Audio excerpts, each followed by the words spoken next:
Meron din po kayong comment dun sa independent commission po ng Pangulo, composition, baka may any comment kayo? Pag ikaw presidente ba, tapos alam mo na kung anong nangyayari. Tapos nakikita mo na based on the budget kung paano binaboy yung pera ng bayan. Mag-aantay ka pa ba ng komisyon o ng truth commission o ng kung anong komisyon yan? Actionan mo kasi kaagad dapat yan eh. Unang-una, sinabi ko na noon, nag-appoint siya, nagpumili siya ng speaker na involved sa bribery nakalagay sa isang kaso doon sa Amerika. Klarong-klaro na doon nakita na involved siya sa racketeering and sa bribery. So, ikaw ba, presidente ka ba, ilalagay mo ba yung ganyang klaseng speaker? Siyempre, hindi na, di ba? So, anong nangyari sa budget natin? Na-racketeering din yung budget natin. Tapos, siyempre, sumabog na. Hindi ako makapagsalita sa Department of Public Works and Highways, pero makapagsalita ako sa DepEd kung anong nangyari. At sinabi ko na sa inyo. Sinabihan na siya, alam niya. In a cabinet meeting, sinabi sa kanya kung anong nangyari sa Department of Education budget. And then, ang ginawa niya is nag-change topic siya. So, anong pa bang komisyon, anong truth commission, anong investigative body pa ang kailangan mo? Nandyan na yung budget, nakikita natin kung paano siya kinuha. Diba dapat nun, diretso mo na gawin, tanggalin mo na yung speaker mo, ayusin mo na yung, sabihan mo na yung mga kaalyado mo sa House of Representatives, ayusin niyo yung budget, tapos panagutin mo na yung mag-lifestyle check ka na dyan sa mga congressman at sa mga staff nila. Dami dyan, may bahay sa abroad.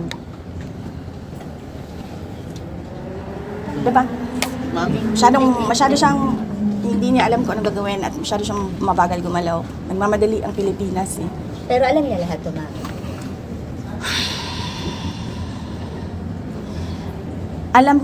Alam nga nung bata na nakikinig lang at nanonood lang ng balita at nagbabasa lang ng budget. Presidente pa, hindi niya alam. Pero ma'am, di ba too late na po ba yung ginawa ni BBM, and of course, dapat po ba talagang kasuhan na si Speaker and si Sandy ko sa mga ginawa nila? Actually, hindi na nga siya too late eh. Nothing na nga siya eh. Nothingness na ang ginagawa ngayon. Ma'am, kaso, the Speaker was your campaign manager in 22. Were you not aware of these issues before? Hindi naman siya naging speaker noon eh. Ay, ma'am. I mean yung bribery po, kasi na-mention yung alleged bribery.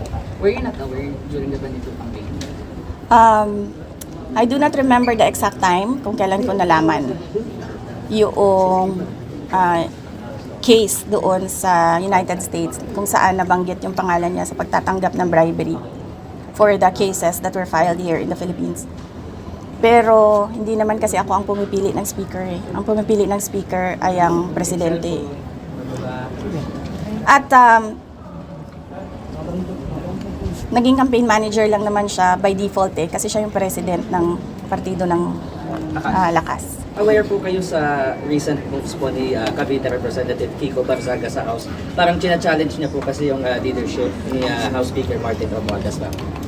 Oh, dapat lang. Dapat lang talaga. Dahil nakita niyo naman yung budget eh, 2023, 24, 25. Malamang agawan na naman yan ng budget sa 2026.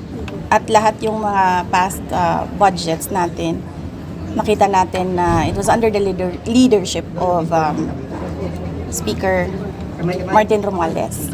Ma'am, dahil hindi mamatay-matay yung issue ng ouster attempt dito sa Kamara, kayo po ba may personal po ba kayong bet for the speakership? Wala, hindi ako, masyadong madami kaming inaasikaso sa Office of the Vice President para ko isipin kung anong nangyayari sa House of Representatives.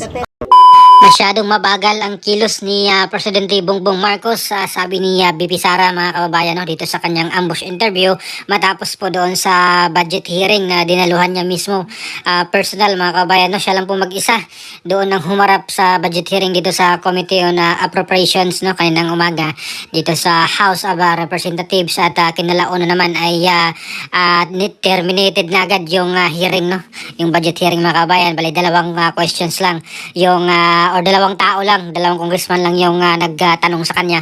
Ito yung parte ng Makabayan Black mga kabayan no, or kasama doon sa Makabayan Black sila Congressman Tinio at Congresswoman Rene Co ng Kabataan Party List mga kabayan. At dito po ay sinagot ni BP Sara itong mga katanungan ng media na nakaabang sa kanya patungkol doon sa independent commission no, na binuo ng Malacanang at hindi nga po kumbinsido no, dito si BP Sara dito sa gagawin or ginagawa ngayon ng Malacanang dito sa kanyang or itong independent commission dahil noong una pa lang mga kababayan ay aware na po itong si PBBM dito sa mga korupsyon na ginagawa dito sa Kamara no, nung siya po umattend daw doon sa isang cabinet meeting sa Malacanang at sinabihan niya na itong si PBBM about doon sa mga budget ng Department of Education na merong mga congressman na humihingi ng porsyento sa kanya at itong si PBBM pala mga kababayan daw ay nag-change topic na agad no, parang hindi seryoso itong si PBBM at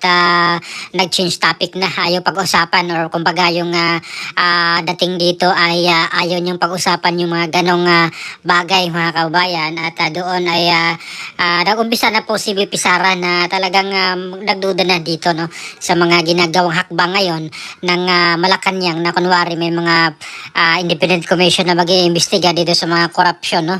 Although hindi po siya nagsasalita in behalf of the Department of Public Works and Highways, ang kanya lang pong sinasabi yung kanyang experience mismo no, personal knowledge patungkol dito sa budget nga po ng Department of Education na kung saan siya po yung dating secretary at ngayon naman ay pumutok nga itong issue ngayon ng flood control mga kabayan at isipin niyo po 17 congressman yung pinangalanan ng mag-asawang Diskaya at meron namang 2 senador naman na pinangalanan dito ni Bryce Hernandez no ng or dating assistant engineer ng Bulacan First Engineering Office. At dito naman mga kabayan sa issue patungkol kay House Speaker Martin Romualdez ay sinabi ni VP Sara no na may bribery case nga itong si House Speaker doon sa isang korte sa Amerika no, kung hindi ako nagkakamali ito po yung Court of Delaware no, na kung saan ay nasa desisyon po ng korte na iyon ang pangalan ni House Speaker Martin Romualdez na tumanggap po ng bribery or bribe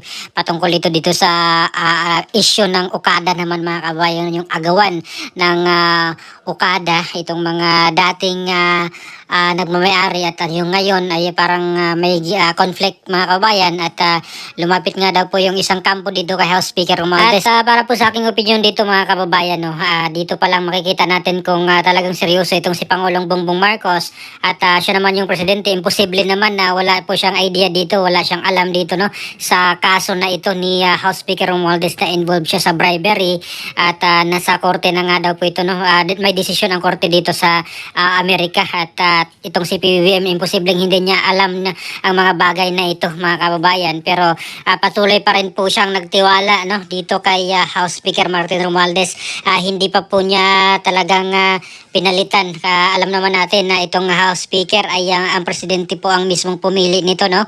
Hindi naman po yan wala namang power yung Vice President or kung sino-sino man, kahit yung mga congressman ay hindi po nila magagawa yan na mag-appoint ng House Speaker nila kung wala po talaga yung basbas doon sa pinakamataas no. At ito po yung Malacanang no, sila po yung magdikta kung sino po yung gagawing House Speaker or kahit magiging Senate President mga kabayan no. Dito sa Senado naman ay talagang may basbas yan doon sa Malacanang mga kababayan. At dito ay itong si PBBM kung meron po talaga siyang delikadesa at kahit pinsan niya pa ito ay siguro best na talagang tanggalin niya no, alisin niya kasi ngayon mga kababayan medyo magulo na galit, marami nang galit yung mga Pilipino dito kay House Speaker Martin Romualdez at lalo na kamakailan lang ay pinangalanan po siya no na mag-asawang Diskaya na involved dito sa pagtanggap ng porsyento sa mga proyektong nakuha nila dito sa mga proyekto ng DPWH no, sa mga flood control projects. At kung talagang may delikadesa at may natirang kahihiyan pa po itong si House Speaker Martin Romualdez, no, sa kanyang katawan, mga kababayan, ay siguro dapat lang mag-step down na po siya dahil hindi po biro itong mga controversial na binabato sa kanya, no, itong mga issue na binabato sa kanya, mga kababayan. Kahit na sabihin niya marami siyang PR, no, marami siyang mga tauhan na talagang i-counter agad nila yung mga sinabi against sa kanya. May mga sumasagot na agad na ganito ganyan ito si Speaker, pabor dito sa mga ginagawa ngayon ng Malacanang na sugpuin itong corruption, pero siya mismo ang involved dito, mga kababayan, no? At talagang best time na mag-step down na po siya at talagang hindi lang po nasisira dito, no, itong integridad ng Kongreso, mga kababayan. Hindi lang yan kahit dahil galit na po ang mga tao, no, magkaiba po yan yung nasira lang yung image ng Kongreso at iba rin yung galit na yung mga tao, no, na marami na pong nagsabi na talagang umalis na po siya dyan. At kung sa ibang bansa pa yan, mga kababayan, no, for instance sa Japan, ay siguro nagbigti na po yung si House Speaker Martin Romualdez sa mga issue na mga kinasangkutan, no, kahit dito sa South Korea yata ay may ganon din sila, no, nahihiya yung mga tao doon or yung mga politikong na-involved dito na bulgar, no, ng publiko or na bulgar sa publiko. Sa Japan ay talagang ganun yung nila, kultura. Nagbibigti yung politiko doon or kung sino yung official ng gobyerno na kung saan ay may mga binabatong issue sa kanya, lalo na sa korupsyon, ay talagang nag-ano lang sila, mga kababayan, tinatapos nila yung buhay nila. Pero itong sa Pilipinas, magkaiba, kabaliktaran, mga kababayan, no? The more na kinaladkad yung pangalan, the more na kumakapit sa pwesto. Ayun po dito, mga kababayan, ang nangyari ngayon kay House Speaker Martin Romualdez. Kaya ngayon tuloy kabilaan ng mga rally, mga kababayan, no, yung mga protesta laban dito sa mga korupsyon dito sa ating bansa. At hindi rin po ligtas dito si PBBM dahil dawit po siya, mga kababayan, or marami pong nagdawit sa kanya dito dahil nang una ay siya po yung last touch, siya yung pumirma ng budget, mga kababayan, at yung nakaraang budget ng 2025 ay questionable dahil marami pong insertion at tuloy pa rin po siyang pinirmahan ito. Sabi niya wala daw pong mali, no, nothing is wrong daw noong 2025 national budget, pero tingnan mo yung nangyari ngayon, mga kababayan, ang daming budget, ang daming pera, bilyon-bilyon yung napunta lang doon sa mga kamay ng mga kurakot. Kaya tuloy galit na yung mga tao, mga kababayan. So ano pong masasabi nyo dito, mga kababayan, sa statement ni VP Sara patungkol dito sa Independent Commission na binuo ng Malacanang patungkol dito sa, or mag-imbestiga, no, para mag-imbestiga dito sa flood control corruption at itong stay put ni House Speaker Martin Romualdez dito sa kanyang pwesto sa or bilang House Speaker. Please comment down below. Maraming salamat. God bless po sa ating lahat.